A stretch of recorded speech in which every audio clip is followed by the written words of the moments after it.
Sex with Emily is looking for a new senior podcast producer. We are sorry to say goodbye to Erica, but she is leaving to pursue her music career, and I know she's going to have much success. We are looking for a senior producer right now that can start and help us with content production. You have technical expertise, you know how to manage a team, you can collaborate, and you have experience working in production with audio or podcasting and video. And you're also familiar with the content because you're listening to the show. Send your cover letter and resume to jobs@sexwithemily.com. We'd love to have you join our growing team, and we have a good time over here. Thank you. To me, he did you a favor because you're like, oh, well, then you're clearly, yeah, you're right. You're not going to be the guy. Like, you don't want a quitter. No, absolutely not. Like, it's too important to me. I was just curious, like, I guess in previous relationships too, like guys usually want to go for the toys quickly because they do make me come faster. But like, I want the person that I'm with to be able to make me, have an orgasm themselves and like not always have to use toys. You're listening to Sex with Emily. I'm Dr. Emily, and I'm here to help you prioritize your pleasure and liberate the conversation around sex. We all want to grow and become better versions of ourselves, right? But nowhere is that more true than our sex lives. Well, that's the mission of today's call-in show. I answer your questions all about picking up new sex skills from a fun-loving couple who wants to incorporate others into their play, but they just can't find the right people, to a 20-something who wants to learn how to squirt all on her own. Well, these brave callers' questions offer something for everyone to learn from. Please rate and review Sex with Emily wherever you listen to the show. Just takes a few seconds, and it truly helps get this show out to more sex-positive people like you. My new articles, The Psychology of Your Kink, and How to Squirt for Real are up on sexwithemily.com. All right, everyone, enjoyed this episode.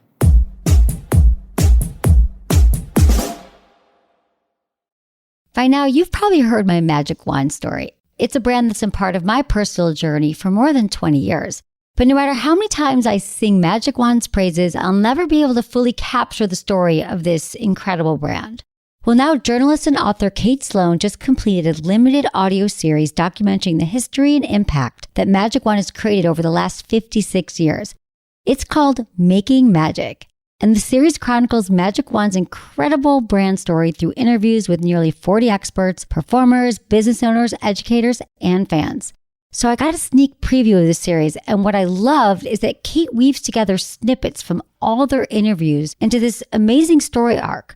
She covers Magic Wand's journey from appliance store massager to its legendary influence on culture and sexual independence, and it's all just fascinating. The first episodes of Making Magic are available now at makingmagicseries.com or on all popular podcast platforms. Just search for Making Magic or visit makingmagicseries.com today.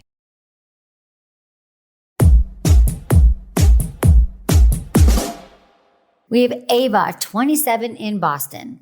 How could I help you? What's going on? So basically, to like sum it up, so I've had, let's say, 10 partners in my life. Only 2 have made me finish, which I feel like is a pretty low statistic, although I know it's easier said than done and everyone's different. But the main thing that I don't like is, so I've been in relationships all my life, and now it's like the first time I've been really single. And I hate the fact that if I want to squirt, it's up to a man. I have to find a man. I have to have him know what to do. I have to rely that he knows what he's doing. And it's just like, for so many reasons, I don't want that. I wish I, could take that power and be able to do it myself. And also, like, when people ask, they're like, oh, how do I do it? I'm like, I wish I knew, the 2 people who have helped, who have done it, I don't know what they did, so I just don't like that dynamic. Got it. You don't want to be reliant on, okay, well, thank you so much for sharing that. Well, first I want to say this, is that it's actually pretty common to have been with 2 partners, 3 partners, several partners where they're not giving you an orgasm because you're responsible for your orgasm. Right. We got to figure out what we like. So you have to figure out, well, what feels good to me? And then have to like take the time and explain to these guys like what you actually like and what feels good. Because I am only telling you because I was the same boat as you. I used to be like, that one didn't make me orgasm and he sucked, it didn't make me orgasm. And then it wasn't until I was like in my 30s and I was like, oh, I don't even know how to do it myself. I used to believe that like men were shipped off to some secret school where they learned everything about like my body and they knew he knows what to do. If only. But they don't know. So you got to teach them. But as far as squirting goes, so what I'm hearing is you're asking me like, how do I squirt? What do I do? It happened in the past. Well, do you remember what happened in the past? Yeah. So as much as I know, I know, again, everyone's different, but for me personally, it's like the exact G spot. So up and curved. I know that the tricks and everything. I have yet to be able to do it. I've used toys and they don't help. I also, from what I recall, I don't like the feeling of vibrations, which I know I'm in the minority of that. Maybe I just haven't had a good one or I haven't had a good experience, but I've tried a few times. They were years ago, but like, I just remember not liking that feeling. And it's also like the clit, I feel like a lot of people, that's where it's at. For me, I'm like, yeah, for a little bit, but it's mainly just penetration and penetration only, and specifically fingering. And what's interesting, I know my body so well that if I like squirt I love this. Yeah. So if I squirt from fingering, I will be able to squirt again from penetration, but it needs to happen from a finger. And it will happen like many times after that first time, but that's how. So what you're saying is vibrations don't feel as great. And this is also common too, that for some vulva owners, vibrations, like they're almost too sensitive. It's too much. But what you're saying is that most of your pleasure and your orgasm are coming from penetration, from either a finger or a penis inside of you. And you actually have an orgasm.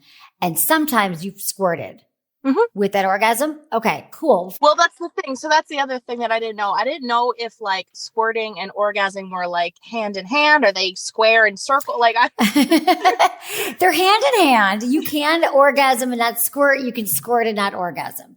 But there are cases where you orgasm and squirt at the same time, which is just wonderful. But they're not mutually exclusive. Yeah, so that's why it's even more confusing, because I definitely know I've squirted, but I honestly don't know if I've ever had an orgasm then. Oh, this is okay. I don't think so, but I know I've squirted. So I feel like I've gotten at least close, or maybe it's been some overlap where there's been a case I orgasmed and squirted, maybe, but I don't know. Okay. This is good. Okay. So you would probably know if you orgasmed, but you're saying you tried a vibrator and it was too sensitive? It was just like, it just wasn't doing it for me. Then again, I just maybe wasn't doing the right, like one or like the right way. This was many years ago, so I don't really remember. Okay. Well, let's just forget the vibrator for a second. Have you ever masturbated? Have you tried on your own with your fingers and some lubricant and just like sat down and you're like, I'm settling in. I'm going to try to do this. Yeah. And I'm definitely still like in the very early beginning stage of it, just because since I've been in a relationship in my life, I don't know how to do it very much. I have zero experience with it. So I'm still figuring it out. I have a toy that doesn't vibrate and that helps, but it's still like, I can't get that, exact spot that I know will help me. The come hither motion. Right. It sounds like you have a dildo, because dildos don't vibrate. So how you do it is with the finger is it's about 2.5 inches inside, and it is, or 1.5 inches, 2, depending. We're all different. It is stimulating the G spot with like a come hither motion, right? With either 1 or 2 fingers, like towards the belly button. And what really helps first is to be really aroused and to have a clitoral orgasm first, which where I would recommend is basic masturbation practice where you are setting aside time to just sort of breathe, like a little mindful masturbation practice where you're just kind of breathing and you take time, like you turn off your phone and you just sort of focus on the sensations on your body that you feel just with your hands and making sure that you're using lube. And you want to start like outside of, you don't go right for your clitoris, but externally, like the labia majora, the vulva, the external part, your inner thighs. And you just start to like use a light touch with your fingers. Oh, maybe this is a good time for our vulva puppet. So there's your clitoris, right? Your clitoral hood. So when you get aroused, this goes back. But I'm talking like this kind of sensation where just like using fingers and you're teasing yourself, like outer labia, inside, and you're touching like really light. Like it might even be over the fabric of your underwear. And you always want to use lube, just saying. I love Playground Lube. They're a company that I'm just obsessed with, but water-based lube, and just start to use your fingers and then just to see, like, get curious.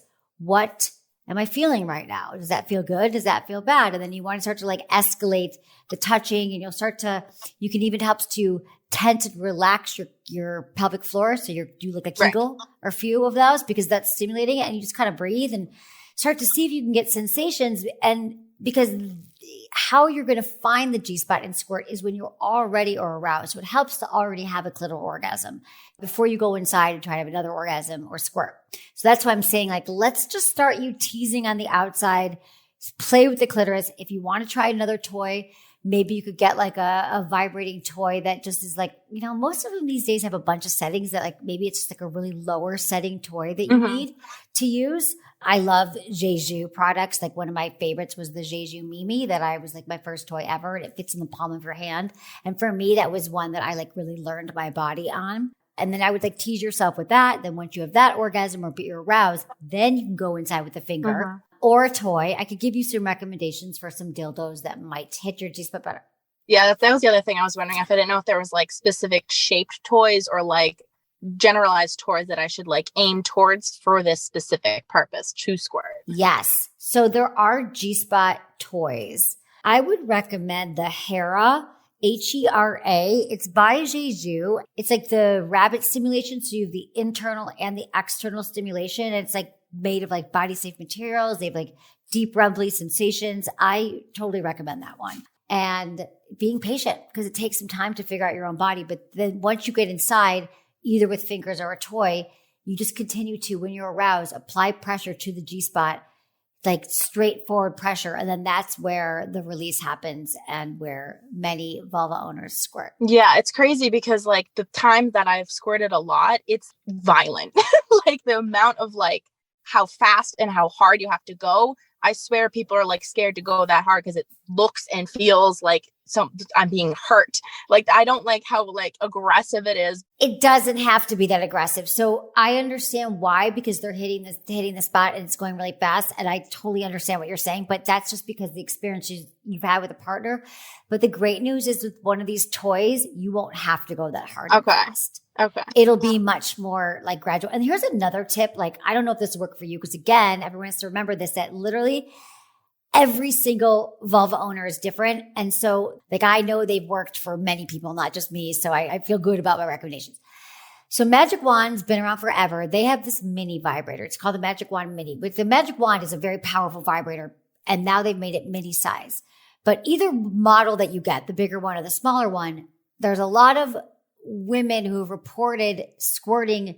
It's an external toy, but when you place it over your pubic mound externally, there's indirect stimulation to your G-spot. And a lot of women are squirting because of that toy as well, because the vibrations are so incredible, intense, and deep that it can stimulate you and hit your G-spot, and you can squirt that way. Very common. And then you got to call me back in a month and let me know about all your squirting and orgasms. I hope there's plenty to report. But be patient with it and just keep communicating. Awesome. I really appreciate it. Thank you so much. Of course. Bye, Eva. Have a great night. You too. Thanks a lot. I always remember that you are responsible for your own orgasm. You do your own work on that. And yeah, remember, toys, fingers, hands, penis, however you get there is all good. Just keep trying. Keep getting to know your own body, because you're going to become the expert of your own orgasm and your own body. We have Alex and Autumn, and they're calling from Florida, a couple. I love when couples call together. Tell me what's going on. We are looking to open, I guess, our sex lives up with maybe partner play, threesomes. And more sums. And more sums, yeah.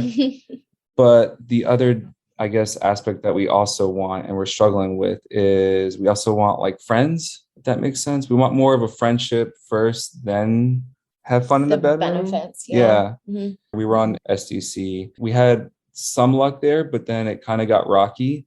We started a group chat. We thought things were going well and great. And then we set up a date to go have drinks. And then it kind of went downhill going into that week. They were kind of pushy, and I'll let Autumn explain more. Very, very pushy. There was like a clear question of boundaries and what boundaries were to be set and observed. And those boundaries were constantly being pushed by the female half of the couple. I've already suffered from anxiety, and it had just become so much more at that point where I said, I'm just not comfortable going and spending time with these people. Like I don't even want to continue conversing with them. Yeah. So I talked about it to my husband when we got home, and he said, oh, I'm so glad you feel that way, because I feel the same way too. Let's just kind of call it quits. We did that. We had another couple actually just ghost us. We were in a group chat with them, and they just kind of dipped. It was kind of like a pick collector. And I was like, okay, like, so it really put like a bad taste in our mouth. And we're trying to figure out how to navigate, like, I guess that dynamic of what we're trying to look for, what we're looking for, and looking to see if you can guide us in that aspect. Okay. Yeah, absolutely. Well, first I want to say, I think it's awesome that you both are being really closely communicating about it. Because usually if you got a weird vibe about someone and you got one, like, it's just good to say it. And mostly, and that goes for life too. Like our intuition is very strong, and a lot of times we override it. So if someone's giving you drama and you're looking for a play friend, like we don't need that in the bedroom at all. Yeah. So maybe you could paint a picture for me again. Like what's the vibe? Like you also have times where you just hang out, but there's no sex. Right. Correct. Yeah. Like a friends with benefits type situation. We're not going into it where it's just, we're looking for like a one night stand or just some random fun. Right. We'd rather have a friendship first for the foundation and then to build from there. Yeah. With a couple, right? Not just with a single woman. Okay. Preferably a couple, but. Okay. Preferably a couple. I'm just curious. Do you have any close friends that you guys go out to dinners and hang out with already?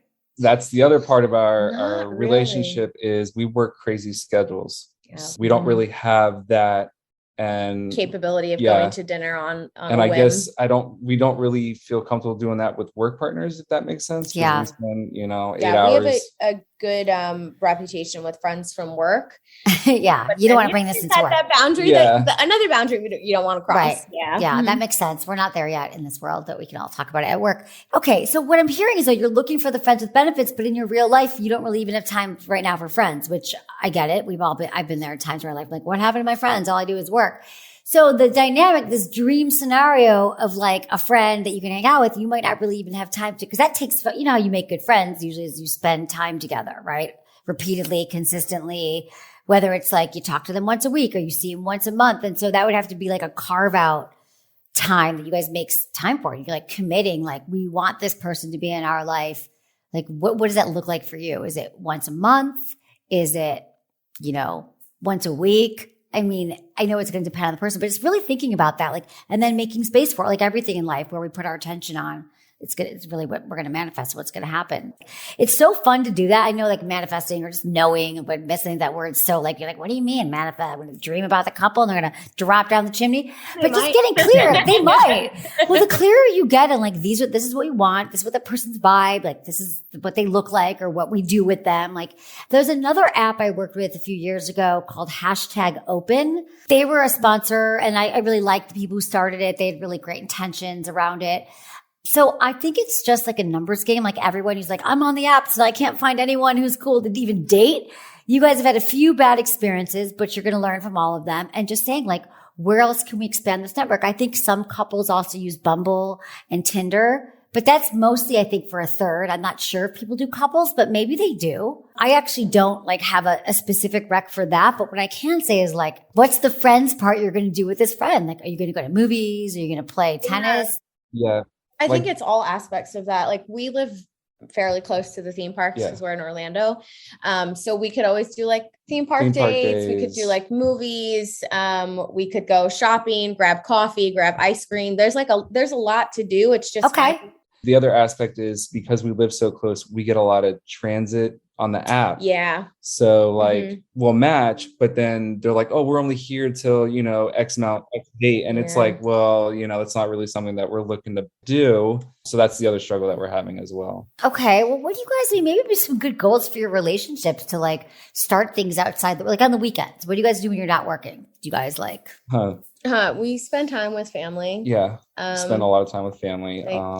Takes up a lot of our time. So I live for my family, I live about an hour away and they're always like, well, why don't you come over for dinner? And usually on the weekend I'm off and she's at work. So that's the other other struggle is trying to get on the same schedule. Mm-hmm. Yeah. Listen, I think another reason you had mentioned why we were interested in exploring with a couple is because if I'm always not available, there's something to do, something for someone for him to spend time with as well. So that's another aspect of why we would be more interested in building a friendship first and then progressing from there, is because we have people that we can spend time with when we can. Yeah. Outside of our norm. Yeah. Got it. I mean, I think meetups are the best place to go for some of these things. And just like thinking about like, how would you make friends if you were going to make friends? Because that's where like, you know, they always say like, we also meet some of the best partners for us when we're out doing things that we already like doing. There's also like what other might be a great thing, like find a play party or like a swinger party near you, because you don't necessarily have to swing. You can go to these parties or play parties, as they call them now.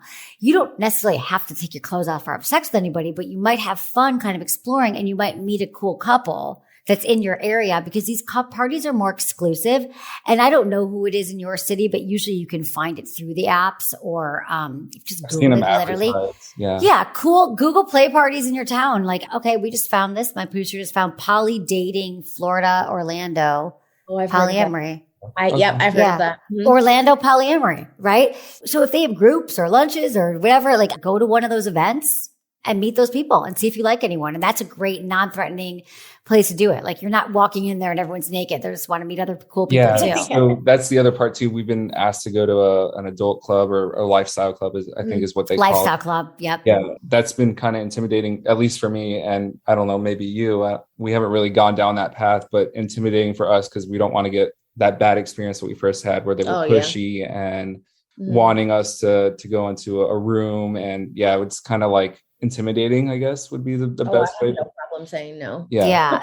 Well, there you go. Okay. So I feel like you should try it again, because I've been to some fun lifestyle parties. I've been to some that I'm like, no, there's no one in here. I also, in those, I've not with couples. And it was early on in my career, it was like research. And then I've gone with partners. Times we just want to check it out because it's kind of hot. So there's really no pressure, I think, in a lot of these places. And you just kind of like have boundaries. Just be like, we're not interested. And then you'll start to get your confidence, because you realize like, oh, there's no pressure for us to perform.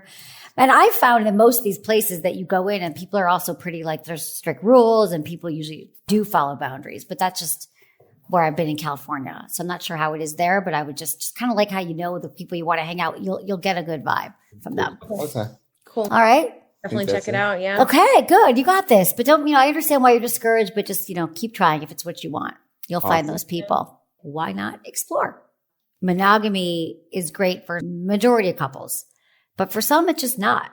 And we don't see great examples in our culture about how you can have a different kind of relationship. It can be really discouraging. So it feels good to me that we are just hearing now from couples who are much more open to seeing what else is out there. Don't hang up. I'll be right back with more hotline calls after a quick break. But real quick, I want to tell you about one of my longtime partners, Promescent. Promescent makes the one and only delay spray that I recommend. Truly, it's the best out there, and I recommend it to any penis owner looking to delay their orgasms, because it helps penis owners last up to 64% longer in bed. It's really long lasting. It doesn't transfer to your partner. You just rub it on at the beginning of sex, wait a little bit, and boom.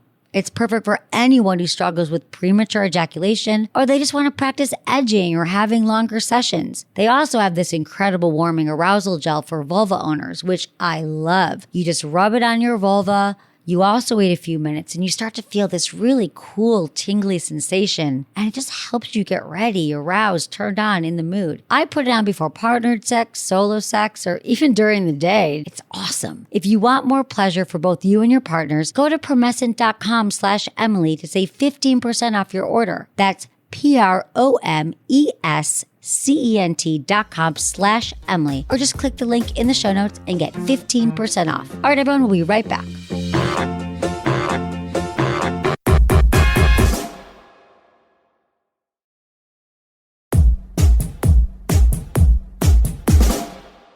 We have Kelly, 27, in New York. Thank you so much for calling in. Thanks so much for having me on. I feel a little starstruck. Me and all my friends listened to you for years. Oh, I'm so glad to hear that. It's so nice to meet you. I'm glad the show's been helpful.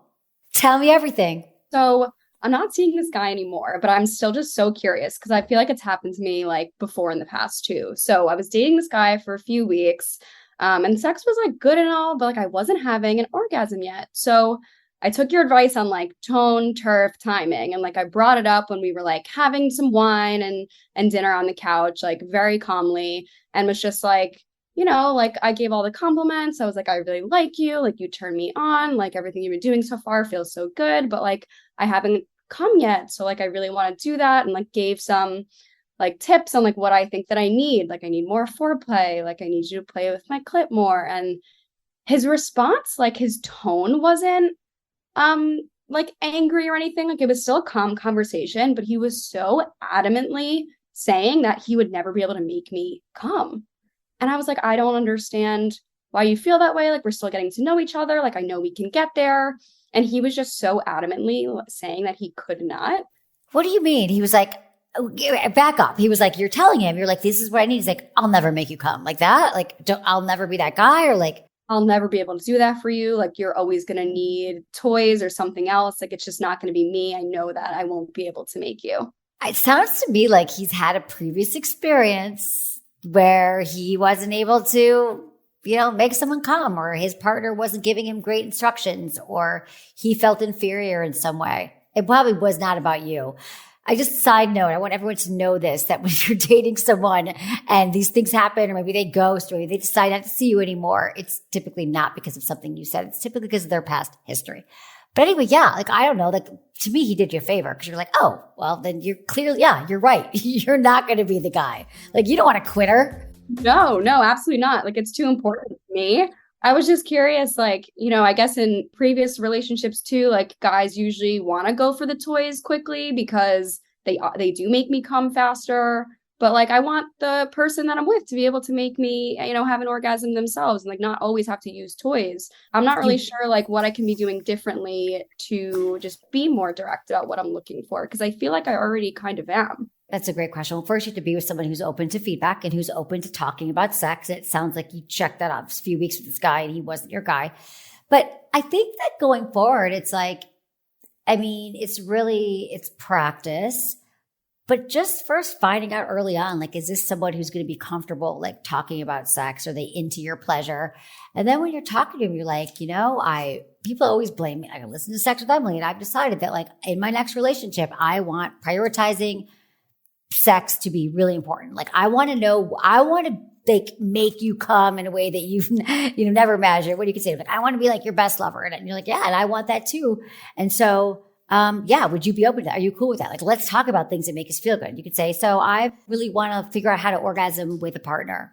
Would you be down with like exploring with me? And I can show you some things I like. What's your fantasy? What turns you on? And so it just can be more like, I guess it's just more casual. It's a give and take. And that's the vibe though. It's like, hey, like, would you want this? I would want that. I mean, sometimes perhaps when you give specific feedback about sex, people do go into their like fight or flight mode. I think oftentimes because people think like, I'm a bad lover, you're going to reject me. It's really hard for people to take feedback sexually. So I think the more chill and neutral you can make the conversations and then kind of get into the specifics is always better. Maybe this happened with this guy, but I think showing him what you like and saying like, would you be open if I moved your hand and showed you what I'm into? Yeah, it's always a little awkward when you're like just beginning to date somebody to have these conversations because like you're not really sure, still getting to know each other in so many different ways. But I was just so taken aback that this guy was so adamant, and I was like, this cannot happen again. Yeah, that is so strange to me that he was so adamant. All I could think it was a past experience, or he just, I don't know what, like it triggered him in some way. And I know it, like this is the other thing, but I like want this so badly for your generation. Like I know that it's awkward and weird. And I know that nobody's talking about it in the second date. No one wants to be that girl or that guy because it's like, oh, we can't. But like, why not? Like, why not find out? Like, do you have a growth mindset around sex? Like, what do I mean with that? Listen to Sex with Emily. Like, do you want to talk about it? Like, do you think sex is important? And I think by your age, like you're right, 27, like you're dating people maybe who've had one relationship. And I just hope that they know enough right now in 2023 that like talking about sex is how you're going to continue to have great sex and understand each other. Partner's on a mind reader. Everyone's different. You're not going to orgasm the same way as their last partner. Their penis doesn't want the same thing as your last partner. Like, I just want this to be like let's not make it so awkward so we can find out if we're compatible so we don't spend the next year together and then we talk about it and then I know it was a waste of time. So I don't know the happy medium, but you seem super cool. And I feel like Kelly, you could probably be the one who does this and just start and be like, I know. And you can even admit it. I don't know, people assume like she's really into sex. It's like, no, I'm into like quality sex. I'm into efficiency. So that's the energy around it. But I think the sooner you do it, the quicker you're going to find out if someone's a good match. Yeah, definitely glad that conversation happened earlier on in the relationship than later. Yeah.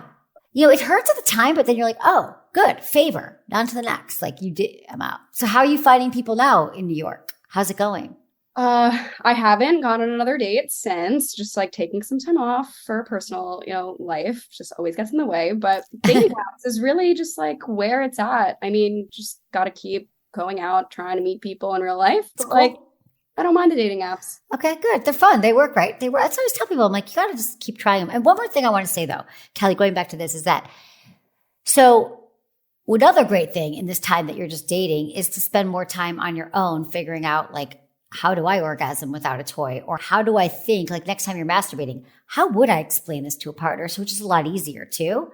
Like think, like pretend there's someone here with me. What am I doing and how would I explain it? So when the next lover comes your way, you'll kind of be practice more and you'll be like, let me show you this cool thing I learned. Like it's really fun. Like for me, like I'll show partners I'm with, like, look at this, like I'll show you like how my clitoris swells or my vulva does this when I touch it here, like look at arousal, like get them into it, right? Yeah, I feel like mutual masturbation is probably like a really good idea with a partner to show them exactly what you're looking for. Exactly. Huge fan. Do that early on. Then they'll learn, right? You don't have to use the words. They'll see what you do. You're watching what he does and then it's all information. Great. This is so helpful. Well, I'm so glad. Yeah. Keep me posted. So glad that you listen. Say hi to your friends. Thanks so much. Okay. Have a great day. Thanks. Bye. Bye. Kelly. All right. I love when people show you who they are early on in a relationship so you don't have to spend too much time with them. So first, well, it can sting and you're thinking, why doesn't this person want to be with me? Or why wouldn't they want to try for my orgasm? It hurts for like a little bit, but then you have to look at the big picture and go, okay, on to the next. And so what can we learn about, in this case, communicating about sex? And I think the more we actually think about what we want, how we're going to explain it, everyone right now, like think about it. If you are, it doesn't matter if you're in a relationship or you're looking for a partner, how can you have a healthy conversation about your sex life today? Or, if you're in a relationship, like what are you not saying right now? What are you hoping your partner's just going to figure out? Because that doesn't happen. And then if you're dating someone new, like what are you waiting for? Like I think if you're naked with someone, you've already been naked, which is really friggin' intimate. It's probably time to start talking about what you like doing when you're naked, right? You don't like sit in a restaurant and not talk about the food, right? You don't like, you're like, oh, how was that? Would we want to get Italian again? Would we want to get dessert or dessert doesn't really sit well with us sometimes? Like just like you talk about everything, but sex, we're just like, let's wait until there's a problem or let's wait till like I'm miserable or resentful. No, like do it now. Great time to do it is when you've already been intimate with someone. Or if you're brave, do it before. Find out if they are someone that you is actually interested in being sexually healthy. And being sexually healthy is all about communicating about sex and your desires. So let me tell you about Magic Wand. It is the original wand-style massager, and Time Magazine named it one of the most influential gadgets of the century. Okay? If you don't know about the Magic Wand, you got to check it out. There are a few products. There's the original. That's the one you might have heard of when it plugs into the wall. But then they made the rechargeable, which is cordless. And I believe it's just as powerful. It has the silicone head, multifunction, variable speeds. They also have the Magic Wand Plus, which has the plug-in power. But let me tell you about the Magic Wand Mini. I'm obsessed with the Mini because the Mini has all the power of the other Magic Wands, but it's minier. It's great for couples play, no matter what your body part. And it is a massager, so you could be giving your partner a massage and use it all over their body. And it also feels great on all those fun nerve endings.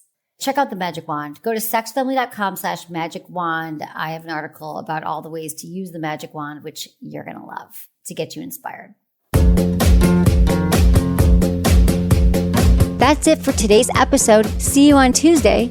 Thanks for listening to Sex with Emily. Be sure to like, subscribe, and give us a review wherever you listen to the podcast, and share this with a friend or partner. You can find me on YouTube, Instagram, Facebook, and Twitter at Sex with Emily. Oh, I've been told I give really good email. So sign up at sexwithemily.com. And while you're there, check out my free guides and articles for more ways to prioritize your pleasure. If you'd like to ask me about your sex life, dating, or relationships, call my hotline, 559-TALK-SEX. That's 559-825-5739. Or go to sexwithemily.com/askemily. Was it good for you? Email me, feedback@sexwithemily.com.